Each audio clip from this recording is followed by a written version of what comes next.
and Punishment by Fyodor Dostoevsky, translated by Constance Garrett. He walked on without resting. He had a terrible longing for some distraction, but he did not know what to do, what to attempt.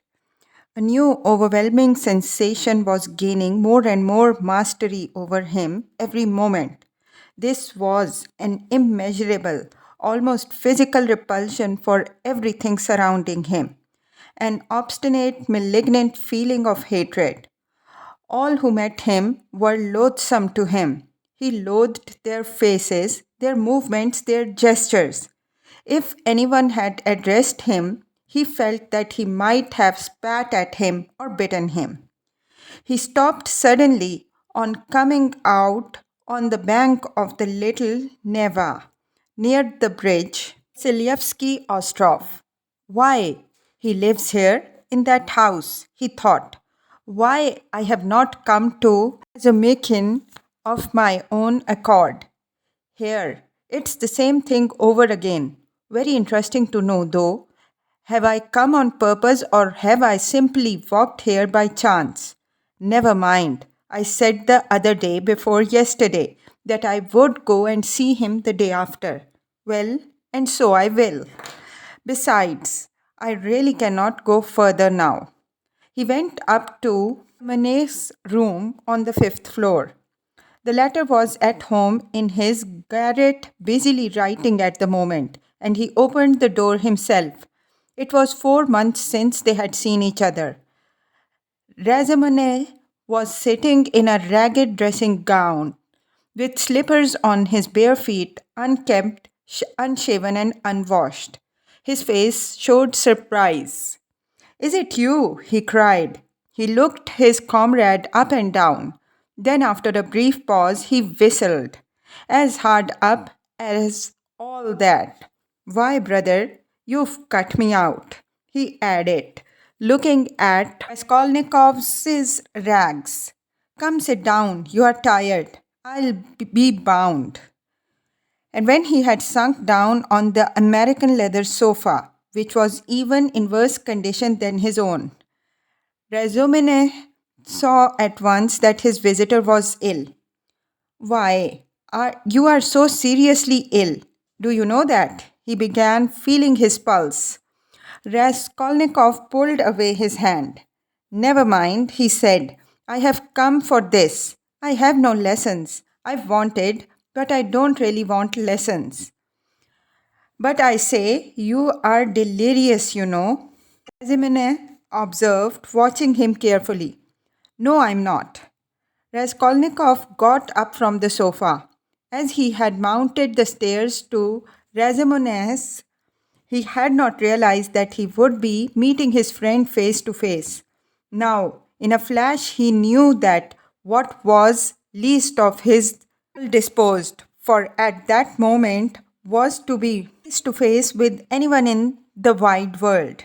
His spleen rose with him.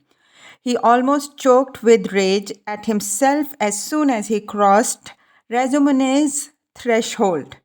"Goodbye," he said abruptly and walked to the door. "Stop, stop, you queer fish." "I don't want to," said the other, again pulling away his hand. "Then why the devil have you come? Are you mad or what?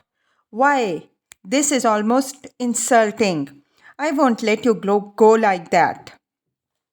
"Well then, I came to you because I know no one but you who could help to begin. Because you are kinder than anyone, cleverer, I mean, and can judge. And now I see that I want nothing. Do you hear? Nothing at all.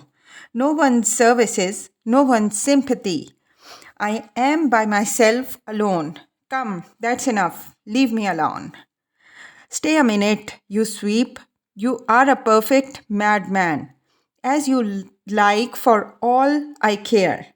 I have no lessons, do you see? And I don't care about that. But there's a bookseller, Heromenov, and he takes the place of a lesson. I would not exchange him for 5 lessons. He's doing publishing of a kind and issuing natural science manuals, and what a circulation they are. The very titles are worth the money. You always maintained that I was a fool, but by Jove, my boy, there are greater fools than I am. Now he is setting up for being advanced. Not that he has an inkling of anything, but of course, I encourage him. Here are two signatures of the German text. In my opinion, the crudest Platonism. It discusses the question, is woman a human being? And of course, triumphantly proves that she is. Rumuevov is going to bring out this week as a contribution to the woman question. I am translating it. He will expand these 2.5 signatures into 6. We shall make up a gorgeous title half a page long and bring it out at half a ruble. It will do. He pays me 6 rubles. The signature, it works out to about 15 rubles for the job. And I've had 6 already in advance. When we have finished this, we are going to begin a translation about whales and then some of the dullest scandals out of the second part of Les Confessions. We have marked for translation. Somebody had told Heromov that Rousseau was a kind of dissect. You may be sure I don't contradict him. Hang him. Well, would you like to do the second signature of Is Woman a Human Being? If you would, take the German and pens and paper. All those are provided. And take 3 rubles. For as I have had 6 rubles in advance on the whole thing, 3 rubles come to you for your share. And when you have finished the signature, there will be another 3 rubles for you. And please don't think I'm doing you a service. Quite the contrary. As soon as you came in, I saw how you could help me. To begin with, I am weak in spelling, and secondly, I am sometimes utterly adrift in German, so that I make it up as I go along for the most part. The only comfort is that it's bound to be a change for the better. Though, who can tell? Maybe it's sometimes for the worst. Will you take it? Raskolnikov took the German sheets in silence, took the 3 rubles, and without a word went on. Mihin gazed after him in astonishment. But when Raskolnikov was in the next street, he turned back, mounted the stairs to his place again, and laying on the table the German article and the 3 rubles, went out again, still without uttering a word. Are you raving or what? Razuminev shouted, roused to fury at last. What farce is this? You'll drive me crazy too. What did you come to see me for? Damn you. I don't want translation, muttered Raskolnikov from the stairs. Then what the devil do you want? Shouted Razuminev from above. Raskolnikov continued descending the staircase in silence. Hey there, where are you living? No answer. Well, confound you then. But Raskolnikov was already stepping into the street. On the Nikolevsky's bridge, he was roused to full consciousness again by an unpleasant incident. A coachman, after shouting at him 2 or 3 times, gave him a violent lash on the back with his whip for having almost fallen under his horse's hoofs. The lash so infuriated him that he dashed away to the railing. For some unknown reason, he had been walking in the very middle of the bridge in the traffic. He angrily clenched and ground his teeth. He heard laughter, of course. Serves him right. A pickpocket, I dare say. Pretending to be drunk, for sure, and getting under the wheels on purpose. And you have to answer for him. It's a regular profession, that's what it is. But while he stood at the railing, still looking angry and bewildered after the retreating carriage, and rubbing his back, he suddenly felt someone thrust money into his hand. He looked. It was an elderly woman in a kerchief and goatskin shoes. with a girl, probably her daughter, wearing a hat and carrying a green parasol. Take it, my good man, in Christ's name. He took it and they passed on. It was a piece of 20 kopecks. From his dress and appearance, they might well have taken him for a beggar, asking alms in the street. And the gift of the 20 kopecks he doubtless owed to the blow which made them feel sorry for him. He closed his hand on the 20 kopecks, walked on for 10 paces, and turned facing the Neva. Looking towards the palace, the sky was without a cloud and the water was almost bright blue, which is so rare in the Neva. The cupola of the cathedral, which is seen at its best from the bridge about 20 paces from the chapel, glittered in the sunlight, and in the pure air, every ornament on it could be clearly distinguished. The pain from the lash went off, and Raskolnikov forgot about it. One uneasy and not quite definite idea occupied him now completely. He stood still and gazed long and intently into the distance. This spot was specially familiar to him. When he was attending the university, he had hundreds of times, generally on his way home, stood still on this spot, gazed at this truly magnificent spectacle, and almost always marveled at a vague and mysterious emotion it roused in him. It felt different, strangely cold. This gorgeous picture was for him blank and lifeless. He wondered every time at his somber and enigmatic impression, and mistrusting himself, put off finding the explanation of it.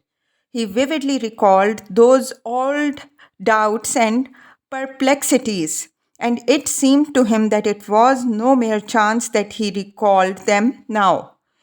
It struck him as strange and grotesque that he should have stopped at the spot as before, as though he actually imagined he could think the same thoughts, be interested in the same theories and pictures that had interested him so short a time ago. He felt it almost amusing, and yet it wrung his heart. Deep down, hidden far away of the sight, all that seemed to him now, all his old past, his old thoughts, his old problems and theories, his old impressions, and that picture and himself and all. He felt as though he were flying upwards and everything were vanishing from his sight. Making an unconscious movement with his hand, he suddenly became aware of the piece of money in his hand. He opened his hand, stared at the coin, and with a sweep of his arm, flung it into the water. Then he turned and went home. It seemed to him he had cut himself off from everyone and from everything at that moment. Evening was coming on when he reached home, so that he must have been walking about 6 hours. How and where he came back, he did not remember. Undressing and quivering like an overridden horse, he lay down on the sofa, drew his great coat over him, and at once sank into oblivion. It was dusk when he was waked up by a fearful scream. Good God, what a scream! Such unnatural sounds, such howling, wailing, grinding, tears, blows, and curses he had never heard. He could never have imagined such brutality, such frenzy.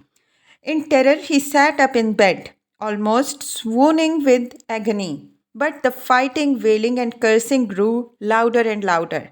And then, to his intense amazement, he caught the voice of his landlady. She was howling, shrieking, and wailing, rapidly, hurriedly, incoherently, so that he could not make out what she was talking about.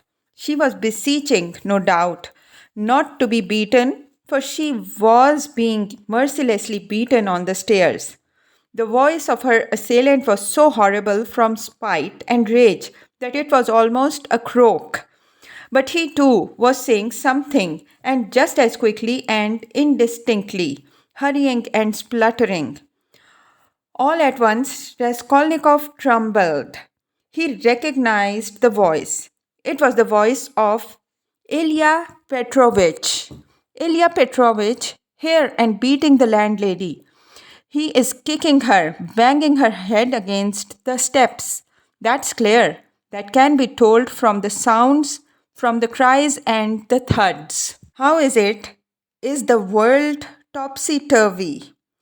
He could not hear people running in crowds from all the stories and all the staircases. He heard voices, exclamations, knocking, doors banging. But why? Why and how could it be? He repeated, thinking seriously that he had gone mad. But no, he heard too distinctly, and they would come to him then next, for no doubt it's all about that, about yesterday. Good God! He would have fastened his door with a latch, but he could not lift his hand. Besides, it would be useless. Terror gripped his heart like ice, tortured him and numbed him. But at last, all this uproar, after continuing up for about 10 minutes, began gradually to subside. The landlady was moaning and groaning. Ilya Petrovich was still uttering threats and curses. But at last he, too, seemed to be resilient, and now he could not be heard. Can he have gone away? Good Lord! Yes, and now the landlady is going too, still weeping and moaning. And then her door slammed. Now the crowd was going from the stairs to their rooms, exclaiming, disputing, calling to one another, raising their voices to shout, dropping them to a whisper. There must have been numbers of them, almost all the inmates of the block. But good God, how could it be? And why? Why had he come here? Raskolnikov sank worn out on the sofa, but could not close his eyes. He lay for half an hour in such anguish, such an intolerable sensation of infinite terror as he had never experienced before. Suddenly, a bright light flashed into his room. Nastasia came in with a candle and a plate of soup, looking at him carefully and ascertaining that he was not asleep. She set the candle on the table and began to lay out what she had brought: bread, salt, a plate, and a spoon. You've eaten nothing since yesterday, I warrant. You've been trudging about all day, and you are shaking with fever. Nastasia, what were they beating the landlady for? She looked intently at him. Who beat the landlady?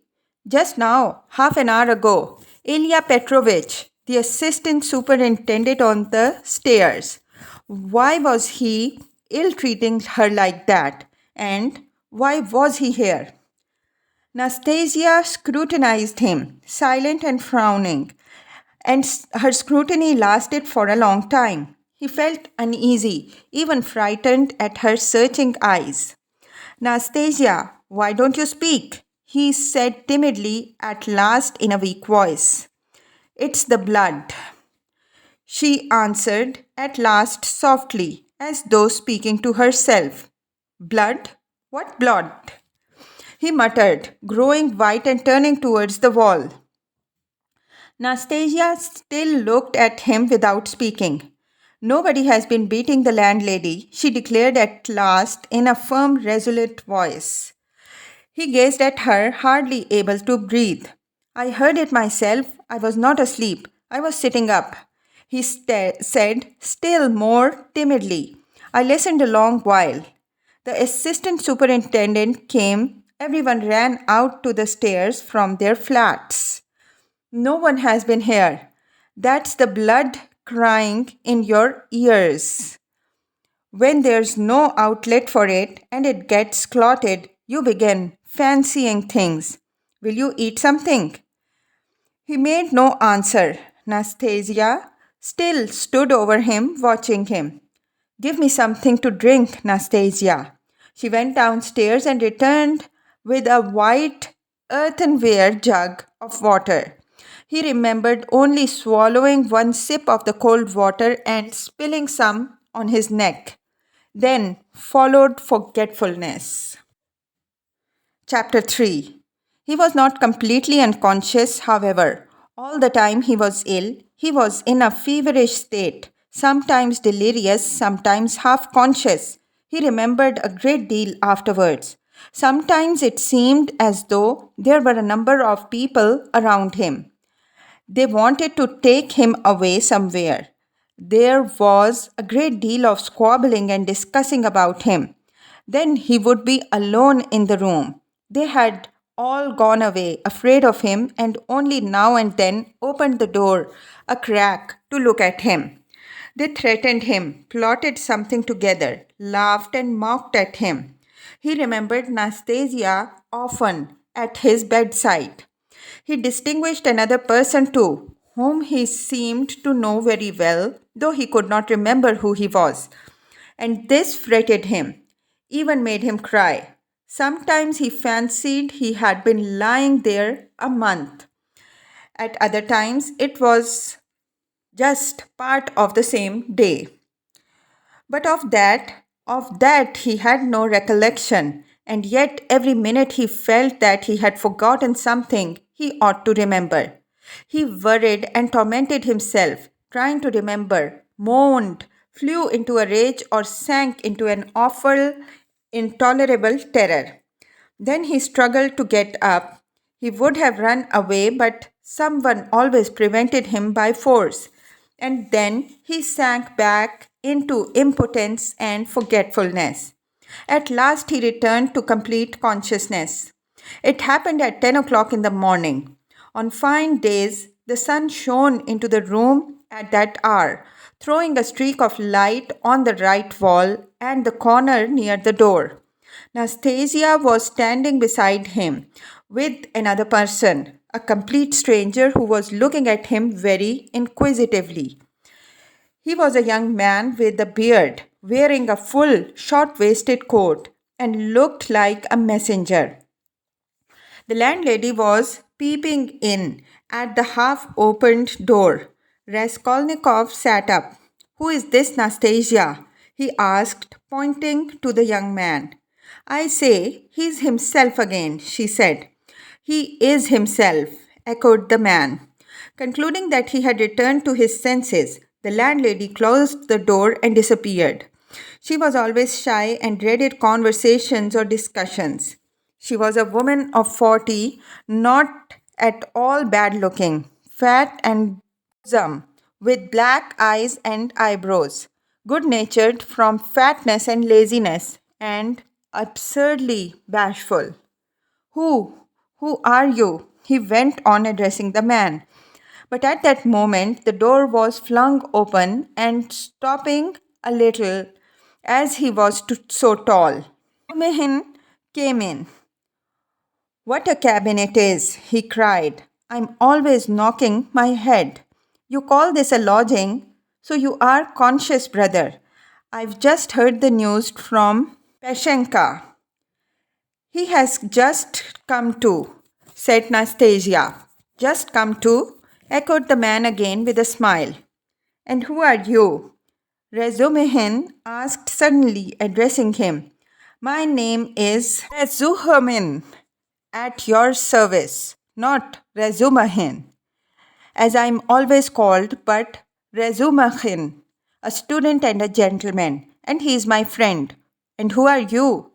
"I am the messenger from the office, from the merchant Shalopayev, and I have come on business. Please sit down."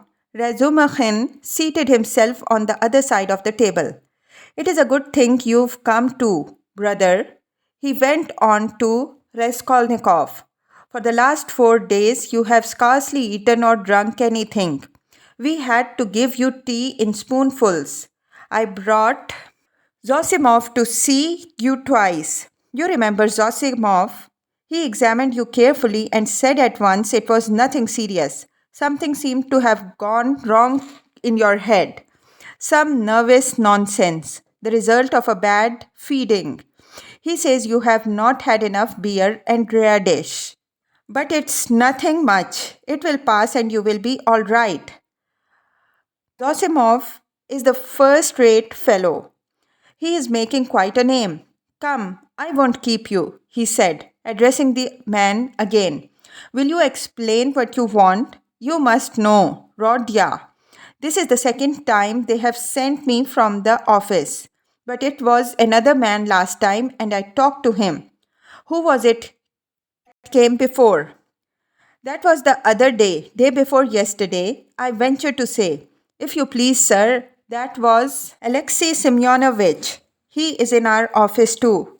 He was more intelligent than you. Don't you think so? Yes, indeed, sir. He is of more weight than I am. Quite so. Go on. At your mamma's request, through Afanasy Ivanovich Vahrusin, of whom I presume you have heard more than once. A remittance is sent to you from our office. The man began addressing Raskolnikov. If you are in an intelligible condition, I've 35 rubles to remit to you. As Rodion Semyonovich has received from Afanasy Ivanovich, at your mamma's request, instructions to that effect as on previous occasion. Do you know him, sir? Yes, I remember. Vahrusin, Raskolnikov said dreamily. You hear, he knows Vahrushin, cried Munachin. He is in an intelligible condition. And I see you are an intelligent man too. Well, it's always pleasant to hear words of wisdom. That's the gentleman, Vahrushin Afanasy Ivanovich.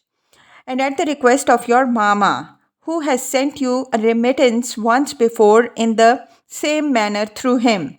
He did not refuse this time also and sent instruction to Semyon Semyonovich some days since to hand you 35 rubles in the hope of better to come. That hoping for better to come is the best thing you've said, though your mamma is not bad either. Come then, what do you say? Is he fully conscious, eh? That's all right, if only he can sign this little paper. He can scrawl his name. Have you got the book? Yes, here's the book. Give it to me. Here, Rodya, sit up. I'll hold you. Take the pen and scribble Raskolnikov for him. For just now, brother, money is sweeter to us than pickle. I don't want it, said Raskolnikov, pushing away the pen. Not want it? I won't sign it. How the devil can you do without signing it? I don't want the money. Don't want the money? Come, brother, that's nonsense. I bear witness. Don't trouble. Please, it's only that he is on his travels again. But that's pretty common with him at all times, though. You are a man of judgment, and we will take him in hand. That is, more simply, take his hand and he will sign it. Here. But I can come another time. No, no, why should we trouble you? You are a man of judgment. Now, Rodya, don't keep your visitor. You see he is waiting, and he made ready to hold Raskolnikov's hand in earnest. Stop, I'll do it alone, said the latter, taking the pen and signing his name. The messenger took out the money and went away. Bravo! And now, brother, are you hungry? Yes, answered Raskolnikov. Is there any soup? Some of yesterday's, answered Nastasia, who was still standing there. With potatoes and rice in it? Yes. I know it by heart. Bring soup and give us some tea. Very well. Raskolnikov looked at all this with profound astonishment and a dull, unreasoning terror. He made up his mind to keep quiet and see what would happen. I believe I'm not wandering. I believe it's reality, he thought. In a couple of minutes, Nastasia returned with soup and announced that the tea would be ready directly. With the soup, she brought 2 spoons, 2 plates, salt, pepper, mustard for the beef, and so on. The table was set as it had been for a long time. The cloth was clean. It would not be amiss, Nastasia, if Praskovia Pavlovna were to send us up a couple of bottles of beer. We could empty them. Well, you are in a cool mood, muttered Nastasia, and she departed to carry out his orders.